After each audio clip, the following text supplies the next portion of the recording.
All right, welcome back to the Act Two podcast, a podcast for the real life working screenwriter. I'm Tasha Hugh. And I am Josh Hallman. And today we have a special guest, a fan favorite, a return guest, Nicole Ramberg. Yes. Hello, I'm back. Welcome back, Nicole. We had you on 2 years ago. 2 years and ago. You had just dominated a Screencraft thing. and we talked to you about that. You were one of our earliest guests. Oh my gosh. I'm That's honored. true. Yeah, Wow. that's true. Where to begin? I was gonna do like the background thing, but I actually have some questions about Screencraft now that just kind of popped in my head. Let's do it. Well, wait, before I get ahead. Before you get ahead, yeah. let's do a quick recap because that was 2 years ago. We have a lot of new listeners on Thanks, Tasha. what is your path to becoming a screenwriter? You can super condense it, pretend like we're in a general if you want. If they want to hear the bigger story, they can go back to your first episode. Yeah. So the quick story. So went to Northwestern University, graduated with a degree in screenwriting, and then I was at NBC Universal Page, and then I was hired by Universal Pictures after that, and then I worked in feature development as an assistant for 4.5 years. And during this time, I was writing at night and on my lunch break, and somehow cobbled together a screenplay. And submitted it to Screencraft Action Adventure, and I won. And here we are. Wow. Wow. Did you get your current job, which is the assistant to a showrunner, because of Screencraft? How did that job come about? It was so I'm, as an assistant, I'm part of like a bunch of like tracking boards and like Discord groups, and it was just like a blind posting that was like, hey, do you like genre? Do you want to work for a writer? And I'm like, yes, I do. And so I applied to that. It's interesting because those tracking board emails, I get them all the time, looking for an assistant, and those fill up within like an hour. Oh, and yeah. like by the time I send it to someone who I think would be good for the job, if they don't get back to me literally as soon as they see that email, like, it's over. I'm sorry, you don't have a chance. Yeah, it's great. Like that's how competitive the assistant pool is. And this is actually one of the benefits of living in Los Angeles and having a job in Los Angeles, because then you get on these tracking boards, because we always talk about like screenwriters, and of course you don't have to live in LA to have jobs. However, literally we just talked to a writer last week who lives in Canada. So the two very different stories. Sorry, I interrupted you. No, that you're absolutely right. It just goes to show there is no one way, but the benefit is to get on these tracking boards and to see these different job postings. And the way you do that is, you just you're in the mix. Yeah. Well, I feel like assistants are always the first people who hear when jobs are available, and then they tell their assistant friends, and it just cycles from there. So it does help to be on those boards, because you kind of hear things before they go public. Yeah. And then when you were because you can now talk about this, when you were working at Amblin and you won the Screencraft Award, did you talk about it with anyone, or did anyone know that? Oh, I Was it a did. thing? Well, I was like sitting at my desk, and then I got like an email that's like, you won. And I'm like, wow, this is cool. So I like ran over to my friend's desk and like showed her the email. And then I'm like, oh, I have to go back to work now. But like I quickly posted something on like my Facebook or whatever. And then someone else saw it at work and came over and was like, oh my God, Nicole, congratulations. And my boss at the time heard, and he was like, Nicole, what's going on? And so then it was, and then suddenly everyone was like, oh my God, Nicole, that's so exciting. So it was nice that it wasn't like weird. And I told my boss I wanted to be a writer, so it wasn't like excuse me, what is this? So it was a fun little moment. Did it change your relationship with your boss at all? Was there a certain sense of, oh, like Nicole's legit. Everyone comes wanting to be a writer, but Nicole's legit. It was nice in that he was like, I want to read it. Send it to me, which is like, it's always nice when they ask and not like, hey, you want to do me a favor and read my screenplay? But it was like I won, and then the pandemic happened like literally 3 weeks later. Oh, so, great. Yeah. I was like, yeah, my career is starting. And then I was like, just kidding. It's over. It's over. End of times. And then so like it was a fun like couple of weeks, and then everything just kind of went into chaos. But then it didn't. It came back around in 2022. So can you tell us about your script that was on the blacklist last year and just how the script itself came about for you? Yeah, so fun fact, the script that was on the blacklist was actually my Screencraft script. Shit! Under a new title, and it had been rewritten, like not like significantly, but like I added my manager's a brilliant person. And so like she gives me notes where I'm like, oh my God, why didn't I think of that? And like, this is so much better. And so I rewrote it. So it was a script that I started writing it it was a long process. I started writing the script when I was like 25 and I'm 30 now. So it had been a journey. So I started writing it when I was an assistant at Universal, like on my lunch break when I got home at like be up to like 1 a.m. writing my screenplay. And it was something that came about, it was kind of twofold. I'd been in LA for a little or over a year at that point. I was really homesick. I'm from the Midwest and I just missed my home and my family and all my like friends from back home. And so I wanted to write something that kind of allowed me to kind of pour my love of those people and those places into something. And I also I grew up loving Spielberg, Amblin, all those like Universal 80s, 90s movies. And I was sitting at my desk one day at work and I was like, I keep telling people I want to write movies, but I haven't actually written a feature script. I should probably do that because I went to Northwestern and like our quarter system was not very conducive for writing feature films because you got like 10 weeks. And so it was a lot like write the first act and like vaguely outline the rest of it. And that's like all I had done. So you didn't have to graduate with a finished screenplay. I graduated with some finished pilots but not a feature. They just like didn't really make us finish them, which I have thought that's a whole nother can of worms. I mean, like, go Cats, but like, come on, guys, you gotta make people finish scripts. Go Cats. I gotta just say, so Tasha, I'm so happy to hear this is the same script, Nicole, because I read your first script when I was an alcoholic in the pandemic, and I read this. I read it. I was telling Tasha, I was like, I'm gonna read Nicole's script. And I was like, wait, it's in Wisconsin. Was the last one in Wisconsin? This all seems very familiar to me. And I just thought they were girl very... has one lane. No. Loves Wisconsin. Only because I'm from Wisconsin, so I always clock these things. Yeah. And I was, okay, I'm just happy to hear, because I was like, I might be losing my mind. I didn't want to say anything because I was like, maybe this is just a very similar in tone. I should just gaslit you and be like, no, they're different scripts. I'm sorry, Josh. Because sometimes, you write in a specific territory. I was like, oh, maybe this is like similar but different. And okay, I'm very happy to hear that. So please forgive me for not saying something beforehand. No. Yeah. It changed. Like there's a lot that kind of changed in it where it's like, it's very much, it's like same but different. Like, I did a lot of changes in like the first act with like various character motivations and like new plot lines. So it's different. It's different. And I'm sorry if you were going to get into this or if you were getting there, but your original script was The Ghosts of, I'm going to mispronounce it, Le Griffon? What was it? Le Griffon, yeah. Le Griffon. Yes. I'm so Wisconsin. And so did people read that and then your manager took it back out and was like, here's a new version?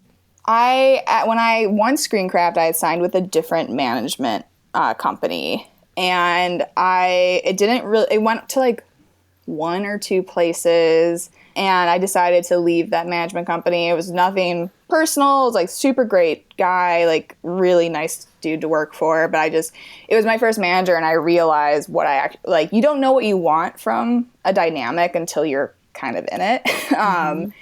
And so I switched companies. I switched over to Bellevue, and they're the best. But so it gone to like maybe like 3 companies before I went to Bellevue. It had not gone out very wide to my knowledge. So we changed the title. Specifically so you could take it out again? I don't think it was a very good title. Okay. And so we're like, let's make this better. And so change the title. I don't think it was more just like The Ghost of Lografon was probably not the greatest title for a script, partially because it's hard to pronounce. No, it's just me. Trust me. Yeah. No, it's not true. Everyone's like, so Ghost of I'm like, I need to change the title. Yeah, so and she had given, when I was with the previous company, like I didn't touch the script. It was the exact script that Screencraft had saw and just sent it to a couple of places. And then when I went to Bellevue, it was like, okay, like we like this idea, like we like the script, we like the story, like let's really like make it the best version of itself. So did probably like, I think I did 4 drafts overall. So like 3 rounds of rewrites, each progressively getting a little smaller. And yeah, and then we sent it out to a lot more places after that. What happened in that process when you sent it out? It was like one of those things where it's like, I mean, like, I've worked in development on the feature side for like almost 5 years. So like I knew that it's not like the obvious sales script. Like I intentionally kind of wrote it as like a fun throwback to like the stuff of like the 80s and 90s. When I first started writing it, like I said, I was like 25 and it was like the first feature I was writing. So I was like, what movie do I want to see? And that's kind of, I wasn't really thinking about like marketability, sellability. Is that a word? It is now. It is. Yeah.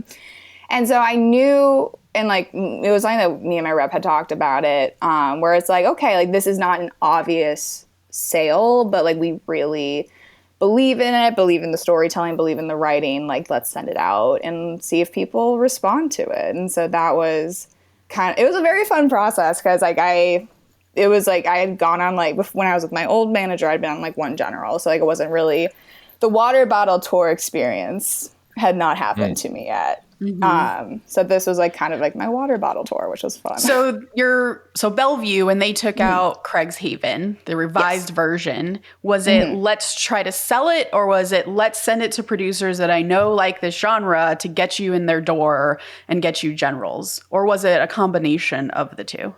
I think it was a combination of the two, where it's like maybe someone like is like would really responds to it and wants to tell this kind of story. I mean, like it's a small, contained like kids on bikes, like throwback action adventure movie. It's, you know, it was something that I knew going in, where I'm like, they don't really make these kind of films very often, like much anymore. And when they do, they're usually streaming and not necessarily theatrical. So I think that is another good thing about working as an assistant in the industry. It just like really, it manages your expectations really well, because you see what's coming through the door. You see what's actually being bought, what's actually, you know, what people are pushing up the ladder to their boss and to the head of the company. And so I think I went in with like no expectations. And I'm like, I feel like I'm always like, everyone's going to hate it and think I'm a fraud. And so when people are like, we like it, I'm like, oh, that's nice.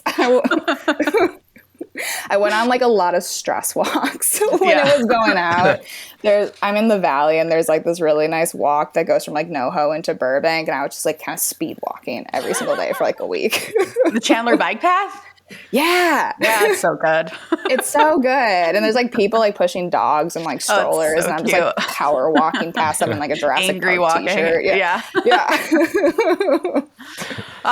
We often hear for Blacklist, like the Blacklist season leading up to it, that managers will often be like, what is your Blacklist script writer that I rep? Like, let's get you on the Blacklist. Like it's sort of a part of the strategy sometimes for managers and their writers. Was that part of a strategy for you when you were sending CRAIGSHAVEN out into the world, or it just kind of happened on accident? It kind of happened on accident. Like it was like one of those things where, like I said, like I wasn't expecting it to be like, I believe in, and I really like the script, but I also like know the town and wasn't expecting it to be like, you know, oh my God, this huge spec like sale that happened. Woo. So I was going in just like kind of just happy that people liked it and liked the work and liked the storytelling. And like I had like a thought, like while I was doing my little water bottle tour, I'm like, wow, seems like a lot of people like it. Maybe, but like it was one of those things where it's not an obvious Blacklist script to me, at least. it's, usually they're really high concept or like really like fun biopic ideas, or they have like really snazzy producers or stars attached to them. And I'm like, this is my spooky boat story about kids in Wisconsin. And so it was very much a surprise, because it went out in April of last year, and I did most of my meetings like in April, May, June. And I was kind of like, okay, like it didn't sell like kind of what we thought. Let's just focus on the next script. So the rest of the year, I was like hunkered down, focusing on working on this next spec, developing this next spec. And then like as it was like the week before Thanksgiving, like voting has already been happening for the blacklist. Like people are doing their thing.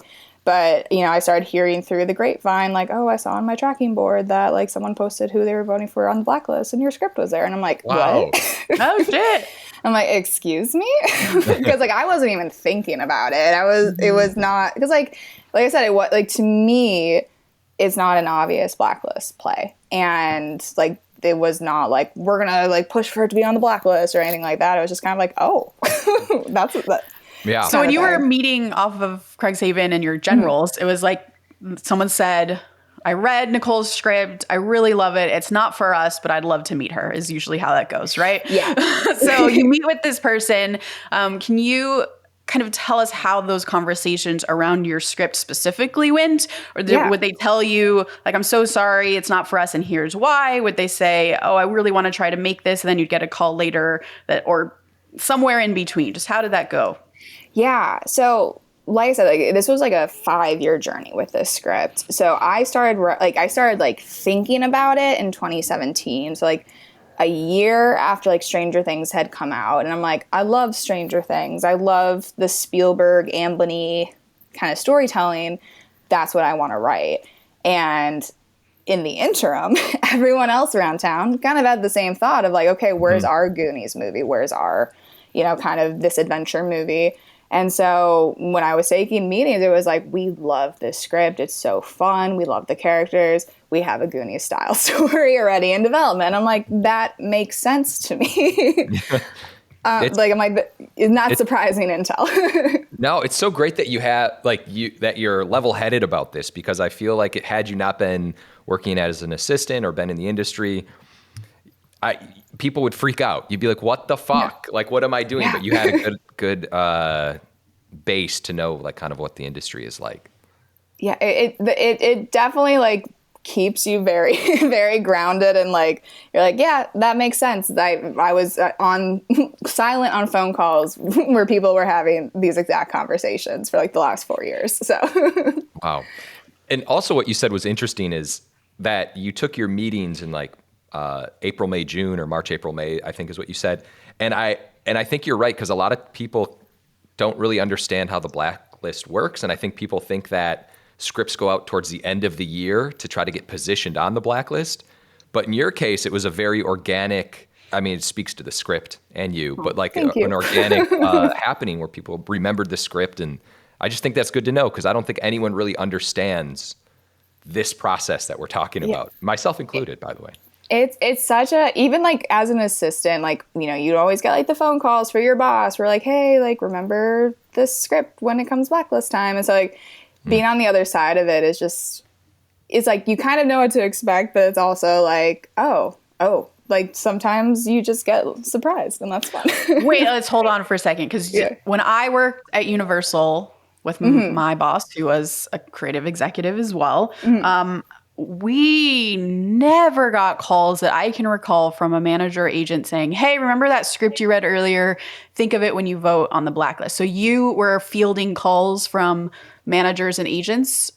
Like sometimes you get emails like that, or like, you'd overhear phone calls where someone else would be getting like a call from like a producer that they know. And they're like, hey, we have a script that, might, like they're calling people who they know have read and liked the script. It's like, like the FYC billboards that you see around town where it's like, hey, remember that you liked this, because producers are also calling, you said?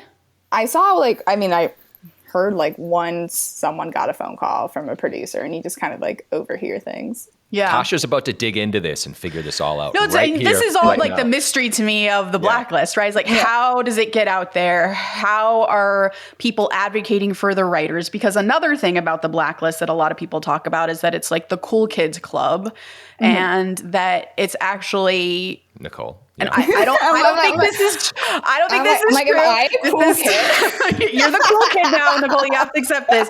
But a lot of people are also like, the scripts that are on it are because they just had better advocates than other scripts. And so like, this is the process that's a big question mark for me, is how are these scripts getting on the blacklist and for what purpose? Like if you're saying that producers are calling studio executives in this case to say, hey, remember that script that I sent you, and I know you loved it. When it comes time to vote in the fall of this year, please vote for it.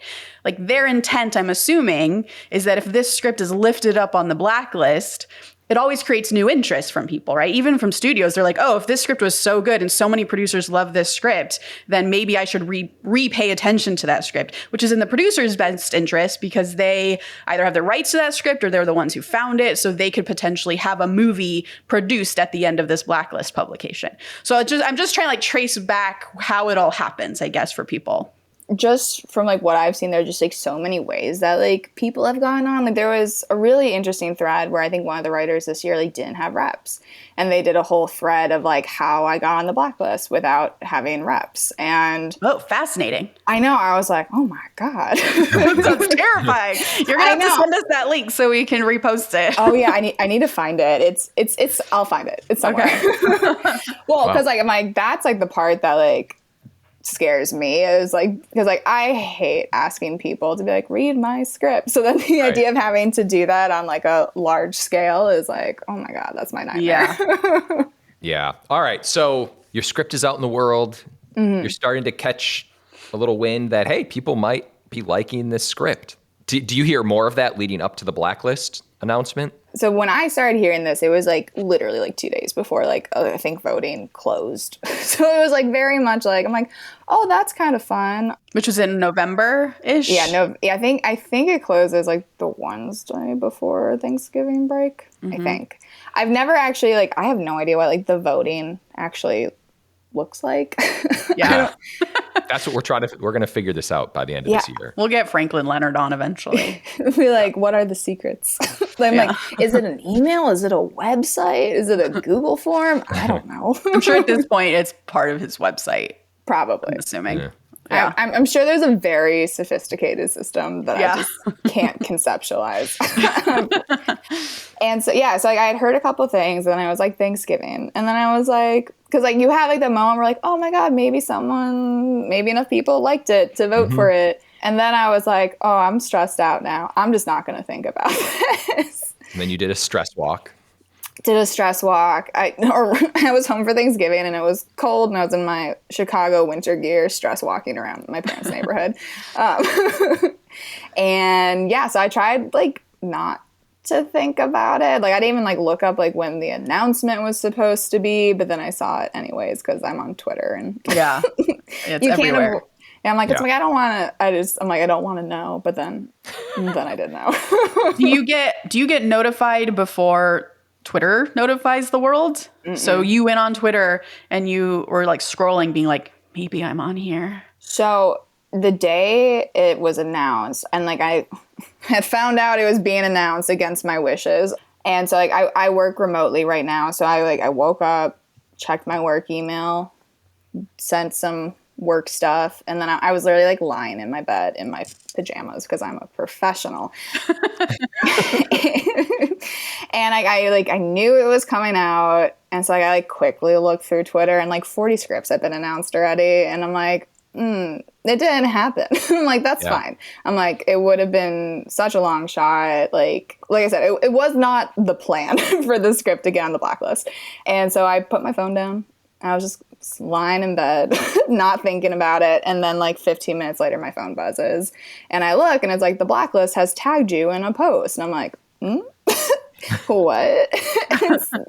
And went on Twitter and saw that CRAIGSHAVEN had made it. And I kind of blacked out for about 30 minutes, Yeah. like frantically texting people and like sweating because I'm like, oh my God, what is happening? Wow. And then, my manager called me and we were like, oh my God. I think that was so like cool. literally how I answered the phone. I was like, oh my God.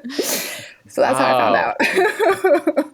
Do you know if before, like leading up to this, because you saw an email on a tracking board that someone had voted for you, so maybe you might have mentioned that to your reps. Do you know if they were advocating for you during the voting process at all? I mean, like, it was like we had earlier in the year, like when CRAIGSHAVEN didn't sell and like it wasn't like optioned or anything, we were just kind of like, okay, the next script, like let's try to write something big, something with a, a more like, not that you like, obviously like the blacklist is never like, you're writing to get a movie made, you're not writing to get on the blacklist. But I feel like people do. I know. But I'm glad that you did it. I know. It's like, so I was literally like so deep in that where it's like, we kind of had that conversation in like June, May.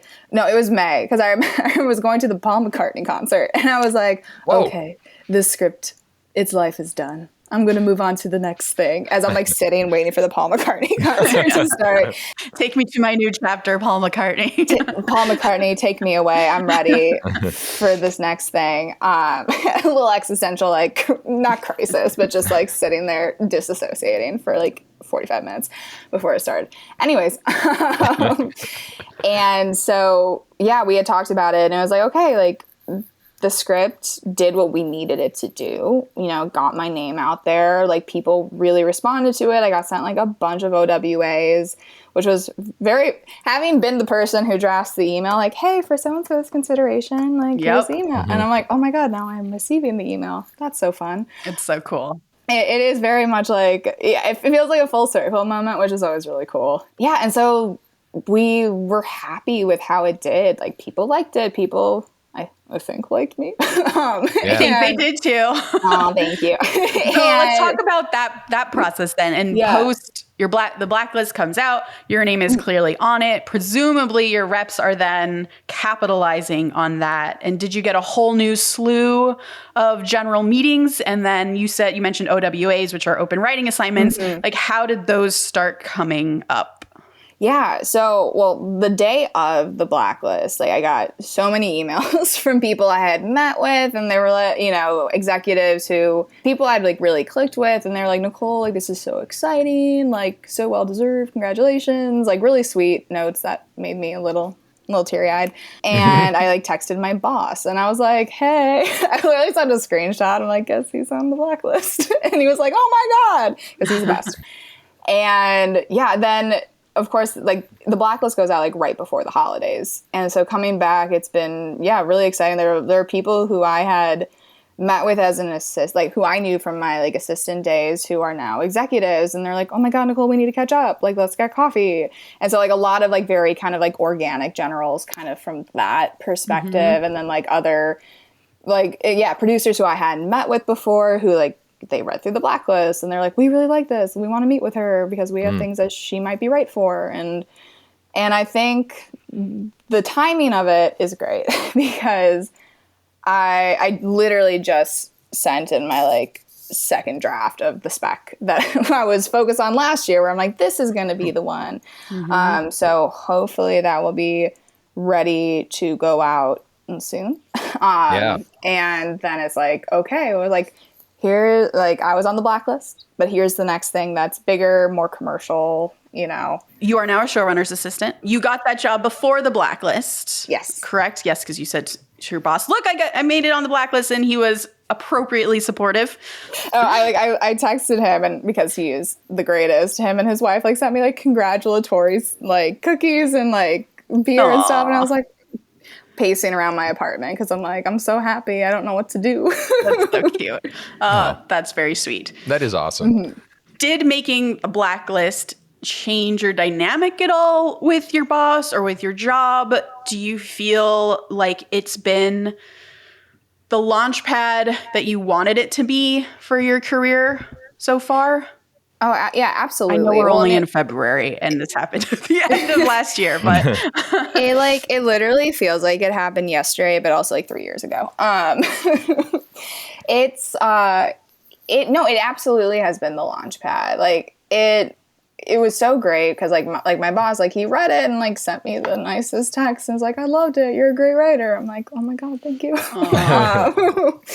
And I think what I've really appreciated about it is that, in a way it's not dissimilar to how I felt after Screencraft, because it's just like, when I won Screencraft, I was an unrepped writer, like had nothing to my name. And it was like, okay, this is some kind of third-party validation. Like, you don't suck at this. Like, maybe I'm good, And so suddenly it was like, okay, I was being taken seriously by reps and like, managers specifically. And so then to get on the blacklist, it was like something like, oh, like, I'm a writer, I guess, where it's like, it gives people kind of like a frame to look at you through, I guess, like kind of like, oh, like Nicole can write at this level apparently. And like, it just kind of changes the dynamic in some ways. And like in other ways, like I like woke up the day after and I'm like, it's imposter syndrome time.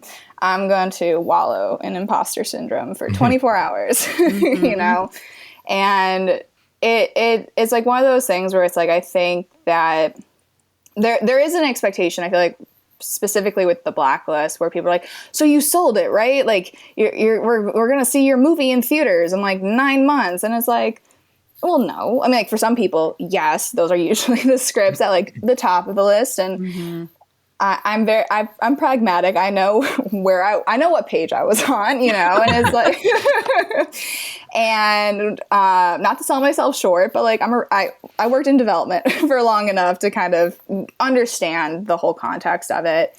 And I think that it's just like one of those things where it's like nothing in this industry is going to be instant gratification unless you are one of the special people that God smiles upon, I guess. And yeah, I feel like it's definitely luck at that stage because all the blacklist scripts are obviously of a certain level. But also I feel like at that point, a lot of the ones that are almost immediately produced already are in the works of being produced anyways. Like they already have pretty serious attachments and we're either just trying to get like that last edge to get financing or already had financing and were about to be produced anyways, even if they were on the blacklist or not. They just hadn't been produced yet. So it's nothing to like even the page that you were on. It's just like those scripts were already on their way, right?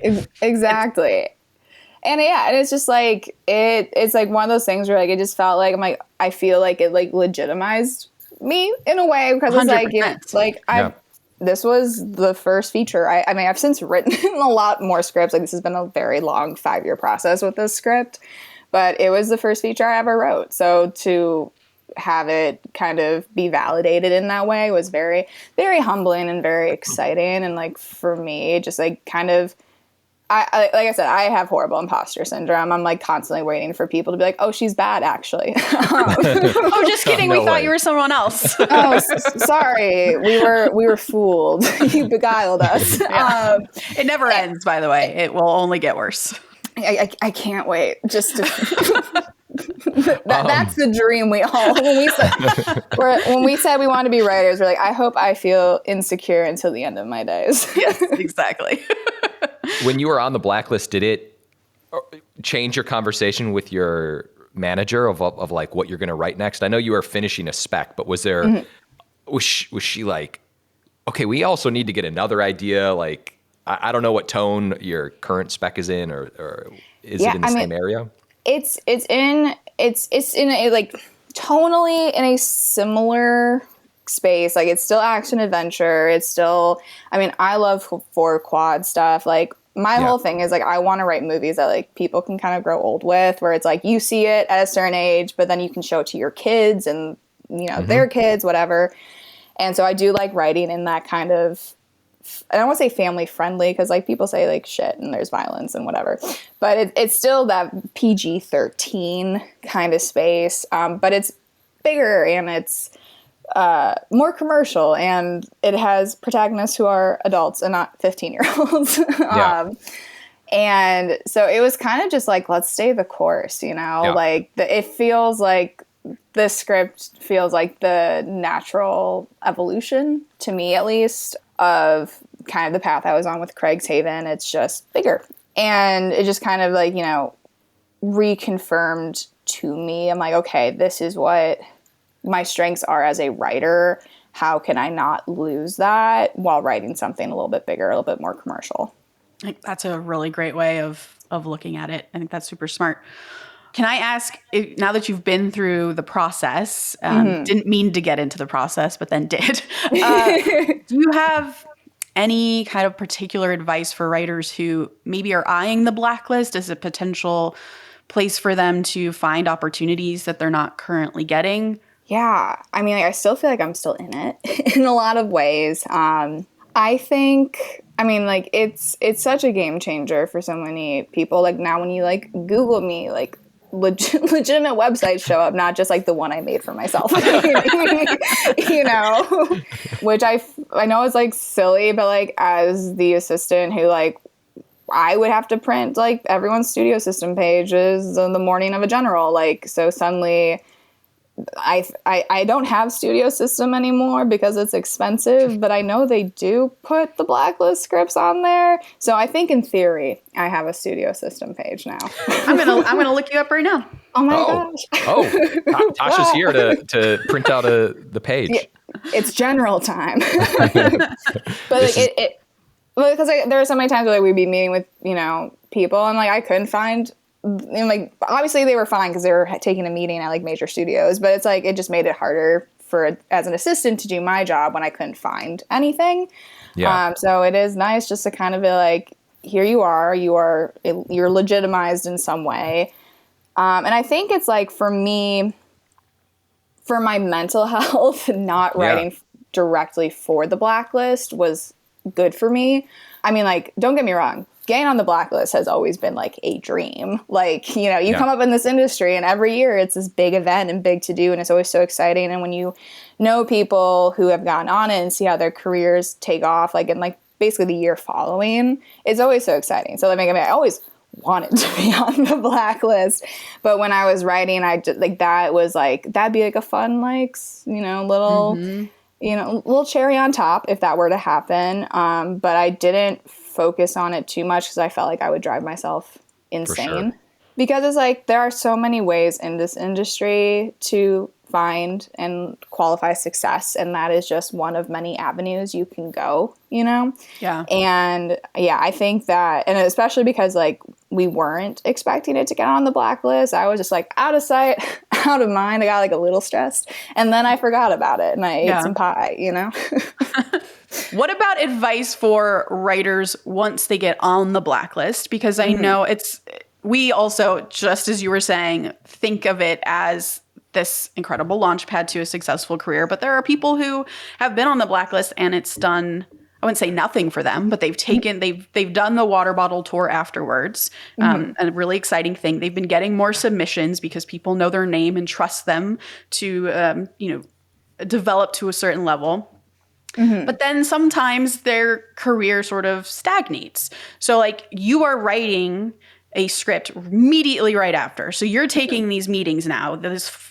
You're flush with new generals and people who want to meet you off of seeing your name on the blacklist. And you're like, and by the way, here's a new idea. And it's stronger, better, more mature Nicole. You like that one? Wait for this one. So like it feels like that's the way to do it, but I don't want to put words in your mouth. So like what advice do you have for writers who maybe get on the blacklist and don't know what to do next? Yeah, no, I completely agree. Like it's having that other script ready in like I turned in the first draft of the spec before the blacklist was announced.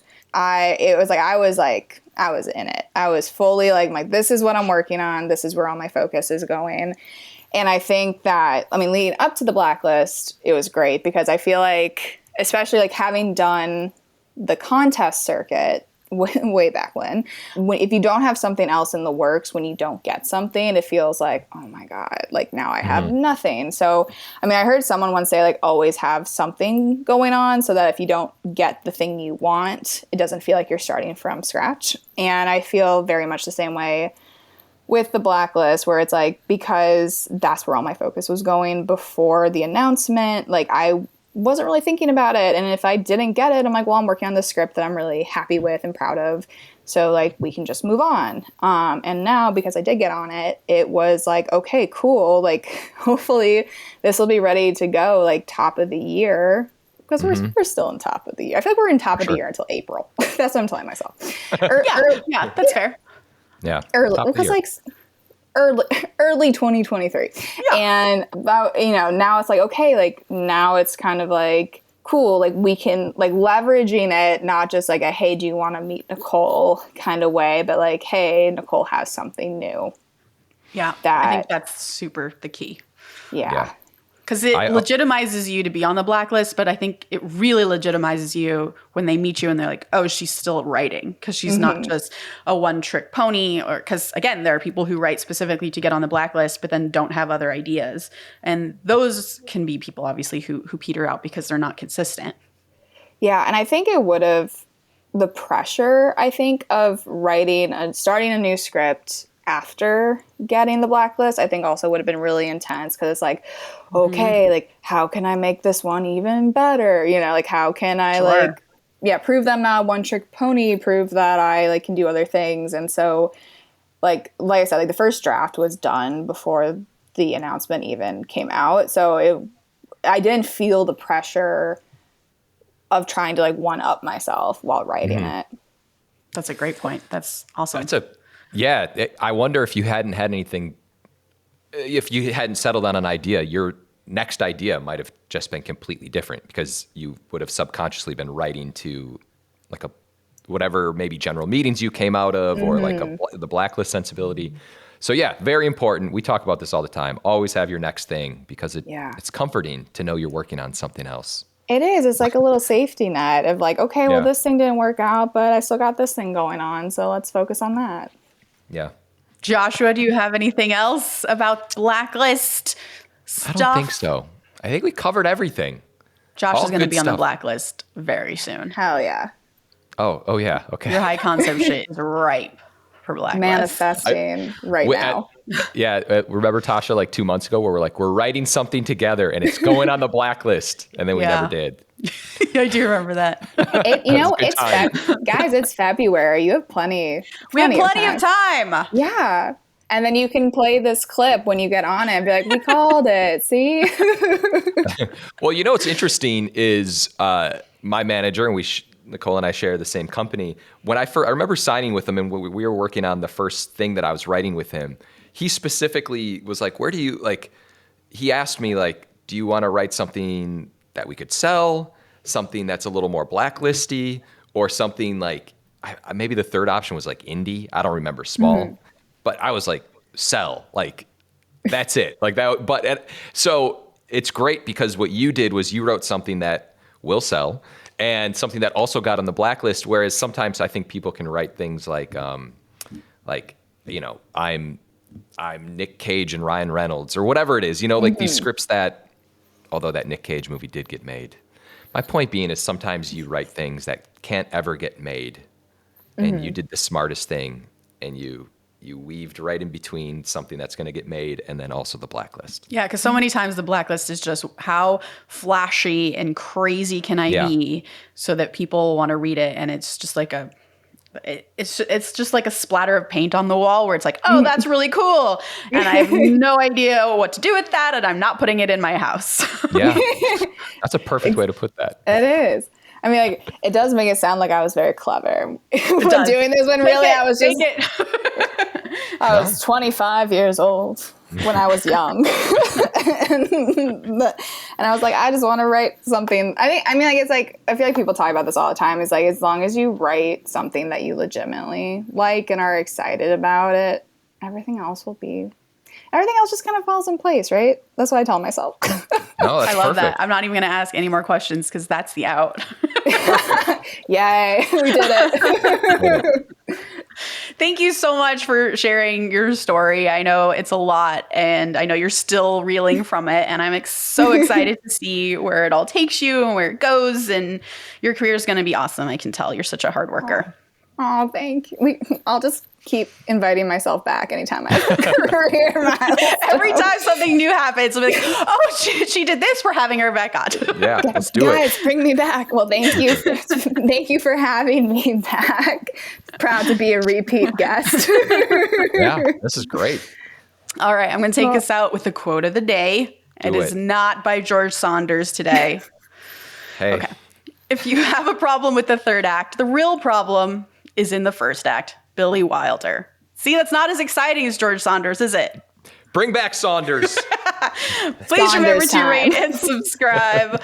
Follow us at ActTwoWriters for more awesome writing stuff. You can follow me, Tasha, at Story Thursday on Instagram or Twitter at Tasha 3.0. I'm Joshua Hallman on Twitter, Josh Hallman on Instagram. And Nicole, where can we find you on social media? I'm at Twitter at Nicole_Ramberg, I think. I think so too. I'm really good at social media, as you can tell.